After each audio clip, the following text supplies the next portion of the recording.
Presiden ke-7 Republik Indonesia Joko Widodo buka suara terkait tudingan intervensi pilkada melalui pengerahan institusi Polri. Nah, ini Jokowi juga menantang pemirsa agar tudingan tersebut dibuktikan. Pilgub Jawa Tengah ini Pak, ada pengerahan dari kepolisian aparat gitu. Ini bagaimana tanggapan Bapak? Ya, disebut Bapak yang membelakangi Pak. Dibuktikan saja, jangan hanya tuduhan-tuduhan, karena kan ada dilaporkan saja ke Bawaslu, kan ada mekanismenya, atau dibawa ke MK, kan ada mekanisme. Itu pemirsa, menurut Komisi 3 DPR, tudingan Partai Coklat atau Parcok adalah hoax. Ya, ini Ketua Komisi 3 pemirsa Habibur Rahman menyebut tidak logis jika Kapolri gunakan institusinya untuk kepentingan kubu tertentu di pilkada.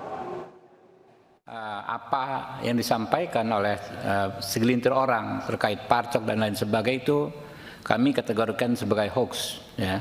Dan ada juga anggota DPR yang menyampaikan hal tersebut. Orang tersebut bahkan sudah dilaporkan ke MKD, ya.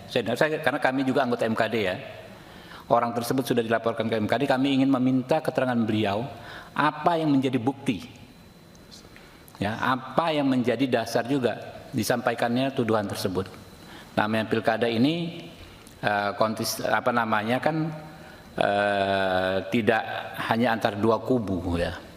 Karena jadi hampir nggak mungkin Kapolri ya menggunakan institusinya untuk kepentingan kubu tertentu, karena di setiap pilkada itu bisa terjadi mix, ya, antar kubu partai-partai politik gitu kan.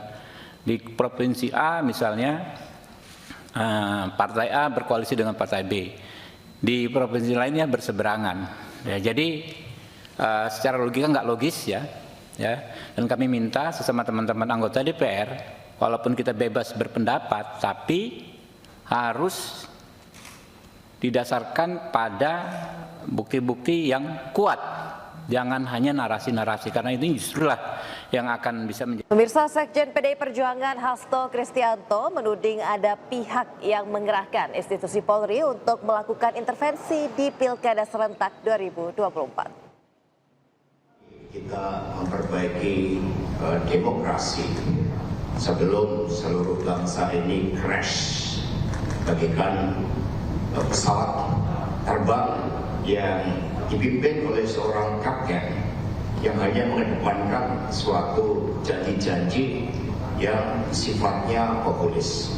Inilah yang juga menjadi pegangan dari PDI Perjuangan di dalam pilkada serentak ini.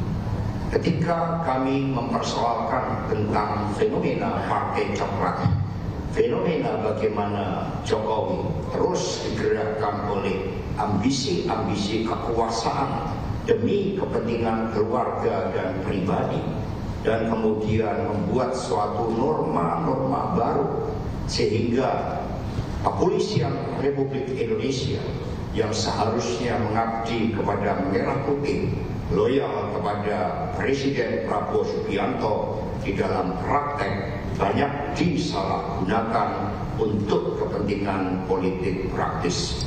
Karena itulah kami mengajak seluruh aparatur kepolisian Republik Indonesia, mari kita jaga spirit Polri merah putih. Kita jaga seluruh keteladanan yang diberikan, seluruh kepercayaan rakyat, mandat rakyat di dalam menegakkan keadilan dan ketertiban hukum. Ini ada tampilan bagaimana Jenderal Hugeng yang menjadi panutan. Beliau bukan politisi, beliau polisi merah putih, bukan Parcok.